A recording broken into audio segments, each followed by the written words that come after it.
Jina langu naitwa Saburi Yusuf Saburi, ni mchezaji wa bao la kete kutokea Bandari Zanzibar. Michezo ilikuwa na changamoto zake kwa sababu kuna watu ambao tumewazoea, wengine wamestaafu, wamekuja wengine wapya, ni wapinzani, kusema la ukweli wapinzani wa nguvu tofauti na miaka yote. Wazoea ukija tu unashinda. Sasa hivi michezo imekuwa migumu kupita maelezo, lakini si haba kwa kuibuka kwa mshindi. Asante. Siri ya ushindi ni kwa pamoja na viongozi wangu na pamoja na mazoezi, kwa sababu wanatupa muda ambao wa kufanya mazoezi. Ukishatoka kazini unatakiwa ufanye mazoezi, alafu ni kwamba huku tukija katika ushindani, kwa sababu tumekuja ni sehemu ya kazi. Kwa hiyo unatakiwa ufanye kazi kama ulivyokuwa unafanya kazi, sio kwamba ndo michezo tu. Hii ni sehemu ya kazi.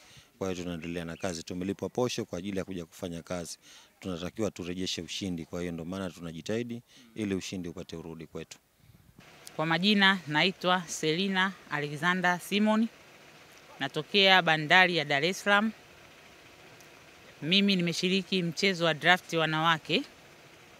Namshukuru Mwenyezi Mungu ameniwezesha kutetea kikombe changu, kwa sababu mashindano ya mwaka juzi nilikuwa mshindi pia.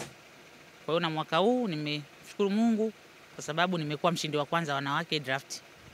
Siri ya ushindi, mimi wanafanya mazoezi hata kama michezo hakuna.